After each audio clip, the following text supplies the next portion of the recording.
Hello welcome back to my YouTube channel. എല്ലാവർക്കും സുഖമില്ലേ? ഞങ്ങളിവിടെ സുഖമായിട്ടിരിക്കുന്നു. അപ്പോൾ എൻ്റെ 8th മന്ത് സ്റ്റാർട്ട് ചെയ്തേക്കുവാണെന്ന്.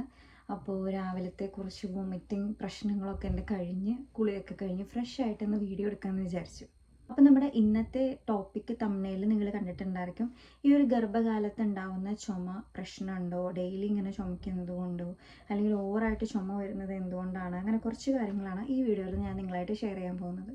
നമുക്കറിയാം, നമ്മുടെ ഈ ഒരു പ്രഗ്നൻസി ടൈമിൽ നമുക്ക് പല തരത്തിലായിരിക്കും ചേഞ്ചസ് ഉണ്ടായിരിക്കുക. നമ്മുടെ ഹാർട്ടിലായാലും ലങ്സിലായാലും രക്തത്തിൻ്റെ അളവിലായാലും ഒക്കെ വളരെയധികം ചേഞ്ചസ് വരുന്നുണ്ട്.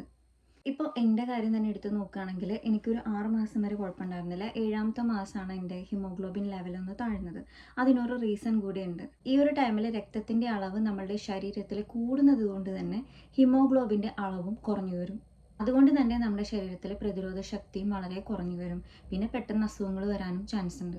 എൻ്റെ ഈ ഒരു പ്രഗ്നൻസി ജേർണിയിൽ ഞാൻ ഏറ്റവും അധികം സഫർ ചെയ്തിട്ടുള്ളത് ഒന്ന് വോമിറ്റിംഗ് ആണ്, പിന്നെ രണ്ടാമത്തെ കഫ്. വോമിറ്റിങ്ങിനെ കുറിച്ച് പറയാനാണെങ്കിൽ ഞാൻ പറഞ്ഞിട്ടുണ്ട്, ആദ്യത്തെ 4 മാസമാണ് ഞാൻ ടാബ്ലറ്റ് കഴിച്ചിട്ടുള്ളത്, ഡോക്സിലാമിൻ ടാബ്ലറ്റും.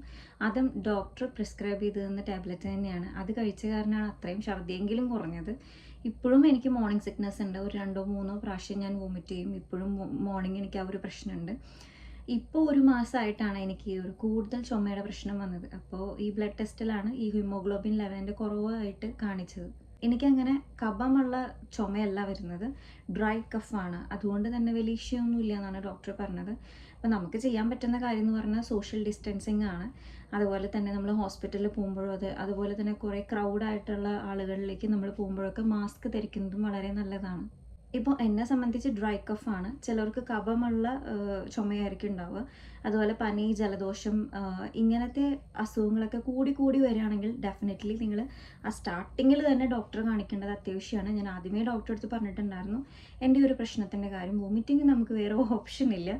പക്ഷേ കഫൊക്കെ കുറേ ഇങ്ങനെ വരികയാണെങ്കിലും നമുക്കും ചുമച്ചും നമുക്കും വയറുവേദനിക്കാൻ ചാൻസ് ഉണ്ട്.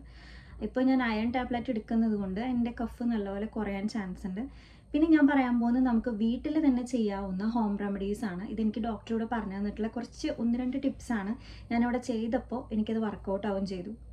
അതിൽ ഒന്നാമത്തെ ടിപ്പ് എന്ന് പറയുന്നത്, ഇഞ്ചിയുടെ നീര് നമ്മൾ തേനിൽ ചാലിച്ച് ഒരു സ്പൂണോളം കുടിക്കുന്നത് വളരെ നല്ലതായിരിക്കും. ഒരു ദിവസത്തിൽ ഒരു പ്രാവശ്യമൊക്കെ ചെയ്താൽ മതി. അങ്ങനെ കണ്ടിന്യൂസ് ഒരു 5-6 ദിവസം ചെയ്ത് കഴിഞ്ഞാൽ എനിക്ക് നല്ല രീതിയിൽ കുറവുണ്ടായിരുന്നു. രണ്ടാമത്തെ ടിപ്പ് എന്ന് പറയുന്നത് ടർമറിക് മിൽക്കാണ്. ഇപ്പം ഞാൻ എല്ലാ ദിവസവും കിടക്കുന്നതിന് മുമ്പ് ഒരു ഗ്ലാസ് പാല് കുടിക്കാറുണ്ട്. അപ്പോൾ ആ ഒരു ഗ്ലാസ് പാലിൽ നിങ്ങൾ കുറച്ച് മഞ്ഞൾപ്പൊടിയും കൂടിയും ചേർത്ത് കുടിക്കുകയാണെങ്കിൽ നല്ല രീതിയിൽ കഫ് കുറയാൻ ചാൻസ് ഉണ്ട്. പിന്നെ മഞ്ഞൾപ്പൊടിയും അതുപോലെ തന്നെ കുറച്ച് ഒരു നേരിയ അളവിൽ കുരുമുളക് പൊടിയും കൂടി തേനിൽ ചാലിച്ച് ഇതുപോലെ ഒരു 3 to 4 ഡേയ്സ് കഴിക്കുകയാണെങ്കിലും അത് നല്ല എഫക്റ്റീവാണ്. നാലാമത്തെ ടിപ്പ് എന്ന് പറയുന്നത് ലെമൺ ടീ ആണ്. ലെമൺ ടീ നമ്മൾ നല്ല രീതിയിൽ തിളപ്പിച്ചിട്ട് അതിൽ കുറച്ച് കുരുമുളക് പൊടി ഇട്ടിട്ടും ഒരു 3-4 ദിവസം കണ്ടിന്യൂസ് കുടിച്ച് നോക്കുകയാണെങ്കിലും അതിലും എനിക്ക് എഫക്റ്റീവായിട്ട് തോന്നിട്ടോ. അപ്പോൾ നിങ്ങളൊന്ന് ട്രൈ ചെയ്ത് നോക്കി നോക്ക്. പിന്നെ നമുക്കറിയാലോ, ഡോക്ടേഴ്സിൻ്റെ പ്രിസ്ക്രിപ്ഷൻ കൂടാതെ നമ്മൾ ഒരു തരത്തിലുള്ള ടാബ്ലറ്റോ ടോണിക്കോ അകത്തേക്ക് എടുക്കാൻ പാടില്ല. അപ്പോൾ അത് നിങ്ങൾക്ക് എന്തെങ്കിലും ഈ കഫ് വഴി സഫർ ചെയ്യുന്നുണ്ടെങ്കിൽ, അല്ലെങ്കിൽ ജലദോഷമോ പനിയോ എന്തെങ്കിലും ഉണ്ടെങ്കിൽ ഡോക്ടറെ അടുത്തേക്ക് അപ്പം തന്നെ പോവുകയാണ് ചെയ്യേണ്ടത്. എന്നിട്ട് ഡോക്ടറെ അടുത്ത് ചോദിച്ചു നോക്കുക, ഇങ്ങനെ ചുമ വരുന്നുണ്ട്, പനി വരുന്നുണ്ടെങ്കിൽ എന്തായാലും ഡോക്ടറെ കാണണം. അതുപോലെ തന്നെ ഈ ഒരു ടൈമിൽ നമുക്ക് വേറെ ടാബ്ലറ്റ് ഒന്നും എടുക്കാൻ പറ്റില്ല. അതുകൊണ്ട് തന്നെ നമ്മളുടെ നാട്ടിലൊക്കെ കിട്ടുന്ന ഏലാദി ലേഹിയൊക്കെ ഉണ്ടല്ലോ, അതും നല്ലത് തന്നെയാണ്. പിന്നെ പനങ്കൽക്കണ്ടൊക്കെ ഉണ്ടല്ലോ, അതും നല്ലത് തന്നെയാണ്. ഇത്രയും ടിപ്സാണ് ഈ ഒരു ടൈമിൽ നമുക്ക് ഹോം റെമഡീസ് ആയിട്ട് ചെയ്യാൻ പറ്റുന്നത്.